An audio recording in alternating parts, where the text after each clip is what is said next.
जानते हैं आप, वक्त का सुपर पावर जिसके पास पेट्रोल मिसाइल की कोई कमी नहीं, जो पूरी दुनिया में दादागिरी करने में मशहूर है। अमेरिका से लेकर यूरोप और न जाने कितने ममालिक एक साथ खड़े हैं। क्या कभी आप ये नहीं सोचते, हमारी आंखें तो बहती हैं, दर्द तो होता है, तकलीफ तो होती है, लेकिन प्राउड फील भी होता है कि इतने सारे कुत्ते अगर भौंक रहे हैं तो एक छोटे से इलाके के लिए महीने भर 40 दिन से जंग करके तबाह कर डाला, बम बारूद से पूरे शहर को राख कर डाला। लेकिन मेरे अजीजों, मेरी इस गुफ्तगू को याद रखना, चंद दिन आएंगे फिर देखना आप उन्हीं गज्जा के बच्चों के हाथों में परचम इस्लाम लहराता हुआ देखेंगे, और उन जालिमों के आंखों से आंखें मिलाकर बात करने वाले जवानों को पूरी दुनिया आलोचना कर रही है, तनकीद कर रही है, ये बच्चों के कातिल हैं। एक नुक्ते की बात अर्ज कर रहा हूं, हॉस्पिटल पर बम गिरा देते हैं। आपको पता है फिलिस्तीन में अभी तकरीबन 8000 बच्चे मारे गए, जिनकी उम्र 6 महीने, साल भर, 2 साल, 4 साल, 5 साल। बच्चों को कोई भी निजाम से ताल्लुक रखने वाला हो, रहम की नजर से देखता, किसी भी धर्म वाला हो, लेकिन ये जालिम क्यों बच्चों को मार रहे हैं पता है? वजह सिर्फ ये है, वो खौफ सता रहा है जो इकबाल ने 100 साल पहले कहा था, सुना है कुदसियों से मैंने कि वो शेर फिर होशियार होगा। इकबाल ने कहा था, सुना है कुदसियों से मैंने कि वो शेर फिर होशियार होगा। कौन सा शेर? निकल करके सहरा से जिसने उलट दिया था तख्ते रोमा को, क्या बात है, वाह वाह वाह, वो शेर फिर होशियार होगा।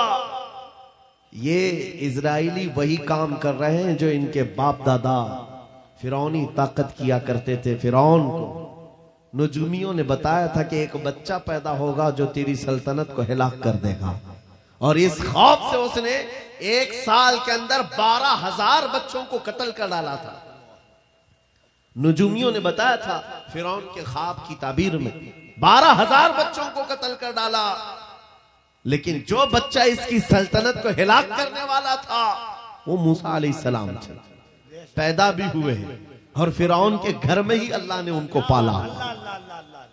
आपको पता है, तफसीर उठा करके देख लें, जब हजरत मूसा अलैहिस्सलाम की माँ, उनकी विलादत का वक्त करीब आया तो तहखाने में गई, बेटा पैदा हुआ। हालात ऐसे थे कि फिरौन जो भी बच्चा पैदा होता ज़बह कर देता था। कुरान में आया, युज़ब्बिऊना अब्नाअहुम व यस्तहयूना निसाअहुम, लड़की पैदा होती तो जिंदा छोड़ देते थे, बेटा पैदा होता तो ज़बह कर देते थे। अब मूसा अलैहिस्सलाम जब पैदा हुए तो क्या किया? खुदा की तकदीर और उसकी हिकमत के फैसले आपको मैं बता रहा हूं, तफसीर से ताल्लुक रखने वाली बात। अल्लाह ताला ने मूसा अलैहिस्सलाम की माँ के दिल में ये बात डाला कि एक लकड़ी के संदूक में इनको रख करके दरिया में बहा दो। और रबतना अला कुल, अल्लाह ताला फरमाता है कि हमने उनके दिल को बांध दिया, मजबूत किया। किसको? हजरत मूसा की माँ को। उन्होंने एक संदूक में मूसा अलैहिस्सलाम को रखा और दरिया में बहा दिया। मूसा अलैहिस्सलाम की बड़ी बहन बहते हुए संदूक का पीछा करते हुए जा रही थी, देख रही थी कहां गया है संदूक। सीधे फिरौन के बागीचे के किनारे जाकर लग गए। फिरौन की औलाद नहीं थी, फिरौन की बीवी वो बागीचे में टहलने आई थी, देखा एक संदूक आकर लगा है, गुलाब जैसा हसीन बच्चा है, उठा लिया, प्यार किया और लेकर के आई। फिरौन से कहने लगी कि हम इसको अपना बेटा क्यों ना बना ले। पहले फिरौन तो डरा कि कहीं वो मेरी सल्तनत को हिलाक करने वाला बच्चा ये तो नहीं है। बीवी ने कहा, कैसी बात करते हो, ये तो दरिया से बह कर के आया है, तुम्हें पता नहीं मौला कहां से बहाकर तुम्हारी हिलाकत को लाए। क्या बात है, अल्लाह अल्लाह अल्लाह, तुम्हारी हिलाकत कहां से आएगी तुम्हें अंदाजा भी नहीं है। सुनो मेरी बात को। फिरौन ने बीवी की बात मान ली। मूसा अलैहिस्सलाम की परवरिश फिरौन के घर में हो रही है, फिरौन के घर में, और वो भी किस शान से। मूसा अलैहिस्सलाम पैदाइशी बच्चे हैं, दूध पिलाने की बात आई तो किसी दाया का दूध आप पकड़ते नहीं। मूसा अलैहिस्सलाम की बहन भी वहां खड़ी सब देख रही थी। फिरौन की बीवी से कहा, मैं एक दाया को जानती हूं जिसका दूध हर बच्चा पकड़ लेता है, कहा बुला लाओ, हम शाही खजाने से उसे इनाम भी देंगे। वो गई और अपनी मां को ले आई, अपनी मां को ले आई। मूसा अलैहिस्सलाम अपनी मां के गोद में गए, जैसे ही सीने से लगाया दूध पीने लग गए। बादशाहत में खुशी, और मूसा अलैहिस्सलाम की मां को इनाम और इकराम भी दिया गया। हर बच्चे की परवरिश के लिए मूसा अलैहिस्सलाम की मां को फिरौन के घर में रखा गया। तुम्हें पता है रब तबारक व तआला की हिकमत के फैसले। वमकरू वमकरल्लाह वल्लाहु खैरुल माकिरीन। मेरा रब फरमाता है काफिर मंसूबा बनाते हैं और अल्लाह खुफिया तदबीर करता है, और रब की खुफिया तदबीर गालिब आती है। मूसा अलैहिस्सलाम जवान हुए फिरौन के घर में, फिरौन के घर में जवान हुए। उसके बाद फिर आपने जब अपनी नबूवत के बाद दावत हक पेश की तो फिरौन जानी दुश्मन हुआ। उसके बाद जो हालात हुए आपको पता है। फिरौन मूसा अलैहिस्सलाम को मारने के लिए पूरी फौज लेकर पीछे निकला। मूसा अलैहिस्सलाम समंदर में चल करके आगे गए, रास्ते आपके लिए खुल गए। फिरौन भी उसी रास्ते पर आया। अल्लाह फरमाता है कि हमने समंदरों को मिला दिया, गर्क कर दिया फिरौन को। एक छोटी सी तारीख में आपको बता रहा हूं, 12,000 बच्चों का कत्ल किया इस डर से कि मुझे हिलाक करने वाला बच्चा ना पैदा हो। लेकिन जो बच्चा तेरी सल्तनत को हिलाक करने वाला था वो तेरी नाक के नीचे परवरिश पा रहा था। आज इन जालिमों ने गद्दा के हजारों बच्चों को सिर्फ इसलिए मारा है कि ये बड़े होकर के मुजाहिद ना बन जाए, ये बड़े होकर के हमें आंख दिखाने वाले ना बन जाए। और बाज़ाब्ता स्टेटमेंट में ये कहते भी हैं इन बच्चों को कत्ल करने से हमें कोई खौफ नहीं, कोई आपत्ति नहीं है, कोई तकलीफ नहीं है, इसलिए कि बड़े होकर के ये हमें आंख दिखाने वाले बनेंगे। ये डर तुम्हारा बता रहा है। कई हजार बच्चों को भी तुम कत्ल कर लो, लेकिन तुम अल्लाह की उस हिकमत से गाफिल हो। जालिमो, वो अनकरीब पैदा होगा जिसको दुनिया सलाहुद्दीन कहती है, वो अनकरीब होगा। मेरे अजीजों, आज के नौजवानों से मैं ये कहता हूं, तुम्हारे दौर में भी ये डरा सहमा हुआ जो माहौल है लोग बनाने की कोशिश कर रहे हैं, अभी देखना और हालात खराब किए जाएंगे। हमारी हुकूमत आएगी तो मस्जिदों को तोड़ डालेंगे, मदरसों को तोड़ डालेंगे। इन जालिमों को लगता है तुम्हारे सारे बिल्डोजर में ही ताकत है। सिर्फ ताकत इसी का नाम है। राज मिल जाए, तख्त मिल जाए, उस वक्त कुछ लोगों के ऊपर जुल्म करना आसान है, जिस तरह चंगेज ने भी किया, हलाकू ने भी किया, बड़े बड़े जालिमों ने किया है, और उनका हशर भी तुम्हें मालूम होना चाहिए। इंशाअल्लाह वो वक्त आएगा जब खसो खाशात की तरह तुम बहा दिए जाओगे, अखबारों में तुम्हारा नाम तक ना होगा। और अगर कुछ बाकी रहेगा तो क्या रहेगा? न घबराओ मुसलमानों, अभी खुदा की शान बाकी है, अभी इस्लाम जिंदा है, कुरान बाकी है। ये जालिम काफिर क्या समझते हैं जो रोज हमसे उलझते हैं? अरे अभी करबला का आखिरी मैदान बाकी है। नारे तकबीर, नारे रिसालत, मुहाफिज़े नामूसे रिसालत, मसलके आला हजरत। नौजवानों, इस यकीन और के साथ और ईमान के साथ अपनी जिंदगी को आगे बढ़ाओ। खुदारा मैं तुमसे कहता हूं, अगले दिनों के बाद जब तुम्हारे इम्तिहान का वक्त आएगा, हर उस्ताद अपने बच्चे को इम्तिहान की तैयारी करा रहा होता है।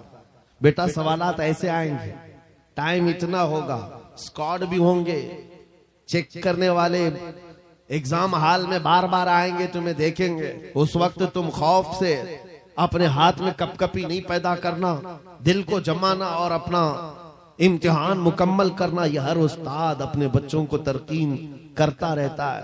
अजीज़ान गिरामी वक़ार, इस मिंबरे नूर से मैं आपको इस बात की तलकीन करके जाता हूं, इम्तिहान की घड़ी अनकरीब आने वाली है, आपके साथ भी। और जो इम्तिहान तुम्हारा होगा वो इस्तिकामत का इम्तिहान होगा, तुम्हारे ईमान पर जमे रहने का, तुम्हारे डटे रहने का इम्तिहान होगा। देखना बहुत सारे पार्टी बदल लेंगे, बहुत सारे मसलहतों के पर्दों में छुप जाएंगे, बहुत सारे लोग किसी की धोती में पना ले रहे होंगे, कोई किसी की साड़ी में पना ले रहा होगा, लेकिन जो आशिक़ मुस्तफा है वो बढ़ चढ़ करके ये ऐलान कर रहा होगा अपना सब कुछ गुंबद खजरा कल भी था और मेरे नबी से मेरा रिश्ता कल भी था। और बस इस बात के साथ तुम्हें जमे रहना है, यकीन के साथ, एतमाद के साथ। अजीजान गिराम वक़ात, कौन सी ऐसी ताकत है, कौन सी ऐसी कुव्वत है जिसने इस्लाम को खत्म किया या खत्म करने की ताकत रखती है? अल्लाह करीम जल्ल शानुहु खुद कुरान पाक में फरमाता है, युरीदूना लियुत्फिउ नूरल्लाहि बिअफ़वाहिहिम व यअबल्लाहु इल्ला अन युतिम्मा नूरह। अल्लाह फरमाता है ये जालिम अपने मुंह के फूंकों से इस्लाम के चिराग को बुझाना चाहते हैं और अल्लाह तबारक व तआला इस चिराग को मुकम्मल करके रहेगा। दीन इस्लाम, अभी आप सुन रहे थे, इस्लाम था, इस्लाम है, इसके साथ कुछ नहीं होना है, आपका इम्तिहान होना है। हमारे मरने के बाद अल्लाह ताला इस दीन की हिफाजत के लिए औरों को पैदा करेगा। वो कादिर मुतलक चाहे तो सख्त जानी दुश्मनों से भी ईमान वाले पैदा कर सकता है। हाँ, ये बात याद रखिए आप। ततारी जिन्होंने बगदाद को हिलाक करके रखा था, रब तबारक व तआला ने उन्हीं के सीनों में ईमान की दौलत दी और वो मुहाफिज इस्लाम बन गए। हमारे दौर में भी जितने आतंक मचा रहे हैं, कल इनके बच्चे ये नारा लगाएंगे, इस्लाम था, इस्लाम है, इस्लाम रहेगा। हाँ, जितने आतंकवादी हैं सब नारा लगाएंगे इंशाअल्लाह। आप इंतजार करें इस बात का, लेकिन तुम अपने इम्तिहान में जमे रहो, डटे रहो। अगर तुमने नबी पाक सल्लल्लाहु अलैहि वसल्लम के इस दीन के साथ, इस शरीयत के साथ नाइंसाफी की, तो कल मेरे आका को क्या जवाब दोगे? कल मैदान क़यामत में तुम्हें खड़े होना है, हुजूर पाक सल्लल्लाहु तआला अलैहि वसल्लम की बारगाह में जवाब देना है। अगर मेरे आका ने पूछ लिया कि जिस वक्त मेरी शरीयत पर हमले हो रहे थे, जिस वक्त मेरे दीन को कुत्ते नोचने की कोशिश कर रहे थे, ऐ नौजवान बता तू मेरी सुन्नतों के साथ कितना अमल कर रहा था, तुम क्या जवाब दोगे? आका, मैं आपकी दाढ़ियां निकाल करके गटर नालियों में फेंकता था, मैं यहूदियों और ईसाइयों के तरीकों पर चलता था, क्या तुम नबी पाक को यह जवाब दोगे? आका, रात भर में गाने सुन करके सोता था, सुबह फजर की नमाज कज़ा करता था, ये जवाब दोगे? क्या जवाब दोगे? आपके पास अगर जवाब नहीं देने की ताकत है तो आज ही बदल डालो, जिंदगी बदल डालो, आज इनकलाब ले आओ। देखना, मैं अक्सर ये बातें कहता हूं ना, मैं चाकू छुरी की बात करता हूं, ये तो शायर लोग तलवार उठाने की भी बात करते हैं। हाँ, ये कहते भी हैं समझौता नहीं होगा, तलवार उठ जाएगी। मैं तो तलवार की भी बात नहीं करता। अरे प्लास्टिक का ब्लेड भी रख लो तो कल को हमको आतंकवादी घोषित कर दे। बम, बारूद, बंदूक, किसी चीज की बात नहीं करता, सिर्फ इतनी बात करता हूं, नबी पाक के इश्क में मलबूस होकर तुम सिर्फ रास्तों में चलते फिरते रहोगे, तुम्हारी चलत फिरत से कई कीड़े यूं ही मर जाएंगे। हक है, वाह वाह, बहुत खूब। हुजूर पाक की सुन्नतों में वो दम है, वो असर है, तुम्हारी चलत फिरत से कई कीड़े फना हो जाए। बात सिर्फ इतनी है, दीवार क्या गिरी मेरे खस्ता मकान की, लोगों ने आने जाने का रास्ता बना लिया। होता यही है, कोई पुराना घर गिर जाए ना, लोग इधर से उधर आने का रास्ता बना लेते हैं। आज हमारी जमात के अंदर इंतशार हुआ, नौजवानों में आवारगी आ गई, तो हर कुत्ता हमको ही टारगेट करने लग गया, हर कुत्ता हमें ही भौंकने लग गया। मेरे अजीजों, शिद्दत से आज उस सलाहुद्दीन अय्यूबी की बात याद आती है। क्या आपको पता है, उनका दौर ऐसा है कि यहूदी माएं, ईसाई माएं अपने बच्चों को थपकियां देकर सुलाती थी, कहती बेटा सो जा, नहीं तो सलाहुद्दीन आ जाएगा। हालांकि जुल्म से कोई तख्त नहीं बिछाया था, सुन्नते मुस्तफा का रौब ऐसा कायम था, हुजूर के इश्क का रौब कायम था, जिसकी वजह से पूरी दुनिया में उनकी तूती बोलती थी। आज करोड़ों की तादाद में है, करोड़ों की तादाद में जालिम हमें आंख दिखा रहे हैं। हमारे बच्चों का कत्ले आम, हमारी औरतों की इज्जतें नीलाम, हमारी गर्दनों पर राज, और बगैर किसी खौफ के शायर इस्लाम पर भौंकना आज की आदत सी बन गई। नौजवानों, तुम्हारे अंदर अगर जमीर बेदार है, गैरत मौजूद है, तो अपने आप को बदल डालो। जवाब देने का एक वक्त आएगा, इंशाअल्लाह वक्त आएगा जवाब देने का। लेकिन पहले मैं आपसे सिर्फ इतनी इल्तिमास करता हूं कि अपने आप को बदल लो। कल को हमारे पास फख्र होगा, फख्र के साथ किसी मैदान में उतरेंगे, वो तुम्हारे होलियों को ऊपर से नीचे देखते रहे और पूछते रहे ये कौन सी मखलूक है, ये कहां से आई हुई जमात है, तो हम सीना तान करके कहेंगे ये मोहम्मद अरबी के शेरों की जमात है। वक्त है। आज क्या हम दिखाएं लोगों को? गुटखा खाने वाले लोग दिखाएंगे। अल्लाह अकबर, अल्लाह अकबर। हम नौजवानों को बालियां पहने हुए, हाथों में चूड़ियां पहने हुए, चोटियां डाले हुए, जीन्स फटी हुई, अल्लाह अल्लाह, और बालों में दाढ़ियों में डिजाइन किए हुए ये नौजवान ला करके हम खड़ा करेंगे। मेरे अजीजों, दुनिया के ऊपर अगर हैबत तारी होती है तो सिर्फ आशिकाने मुस्तफा से होती, हुजूर के गुलामों से होती है। आज से 3 साल पहले पैरों से माजूर एक खादिम हुसैन ललकारता था, है हक है। वाह व्हील वाह। चेयर पर बैठ करके ललकारता था। अरे सफेद दाढ़ी हो चुकी, उम्र काफी है, सफेद दाढ़ी, पैरों में माजूरी, लेकिन पूरी दुनिया में ऐसी हैबत तारी कि यूरोप की जमीन भी हिलती नजर आए। हॉलैंड की पार्लियामेंट में बाज़ाब्ता उनको लेकर कहा जाए ये आदमी मोस्ट डेंजरस है, बहुत ज्यादा डेंजर है। हम सोचते हैं ये तो पैरों से माजूर सफेद दाढ़ी वाला व्हील चेयर पर बैठा हुआ तुम्हारे लिए कैसे डेंजर हो गया? तुम्हारे पास तो बहुत बड़े बड़े मिसाइल, एटम बम है, सब कुछ है। पता ये चला कि रब तबारक व तआला जो हैबत डालता है वो आशिक मुस्तफा की हैबत डालता है। हक है। नबी पाक की सुन्नतों पर आमिल। या रसूल अल्लाह, या रसूल अल्लाह।